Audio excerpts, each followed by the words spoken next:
संगत जी एक शब्द है, माथे तिलक हथ माला बाना, लोगन राम खिलौना जाना।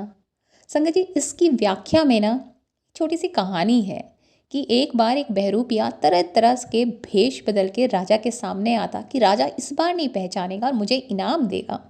राजा हर बार उसे पहचान लेता, कहता तू तो बहरूपिया है, मैंने तो तुझे फिर से पकड़ लिया। कुछ ऐसा कर कि मैं तुझे पकड़ ही ना पाऊं, उस दिन मैं तुझे इनाम दूंगा।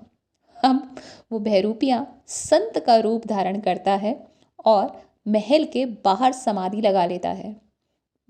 भगवान के ध्यान में इस कदर खो जाता है कि उसे कोई खबर नहीं है अब कि उसके सामने लोग क्या रख कर जा रहे हैं, कोई क्या चुग कर जा रहा है।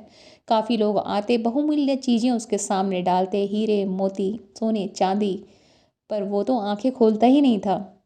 कोई कुछ उठा के ले जाते थे कि अरे ये संत है, क्या करेगा इन चीज़ों का, हम ही ले जाते हैं। पर वो तो अपनी समाधि से टस से मस नहीं हुआ। बहुत टाइम ऐसे ही निकल गया। राजा के सैनिकों ने ये देखा और राजा को इसकी खबर दी कि बहुत बड़े संत आकर बैठे हुए हैं राजा राजा जी, और आप देखिए उन्हें चलकर। लोग इतनी बहुमूल्य चीज़ें उनके सामने डालकर जा रहे हैं, पर वो तो अपनी समाधि से हिले तक नहीं है, उन्हें कोई फर्क ही नहीं पड़ता, साक्षात ईश्वर हैं। राजा बड़ा खुश होता है, निकल पड़ता है, ऐसे संत से तो मैं ज़रूर मिलूंगा। बहुत सारे हीरे मोती जवाहरात लेकर और उनके चरणों में डाल देता है। संत महात्मा मेरी ये भेंट स्वीकार करें। संत उठता है, कहता है ले जाओ ये सब, ये मेरे लिए पत्थर हैं पत्थर, मैं इन्हें नहीं लूँगा।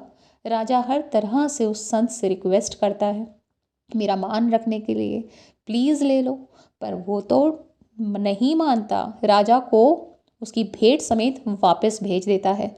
अब राजा उदास मन से वापस जा रहा होता है कि ये बहरूपिया पीछे से अपने असली कपड़े पहनकर फटाफट से भागकर राजा के सामने आकर खड़ा हो जाता है और बोलता है कि देखो, अब लाओ मेरा इनाम। राजा कहता है वो तुम थे, वो संत के रूप में, और तुम मुझसे अपना इनाम मांग रहे हो? मैंने तो तुम्हें हीरे मोती जवाहरात दिए थे, तुम तो वो लेकर चुपचाप जा सकते थे। उसके सामने तो मेरा इनाम कुछ भी नहीं होगा। तुम्हारी 7 पुश्तें बैठ कर खाती, वो इतना था, तो तुमने वो क्यों नहीं लिया?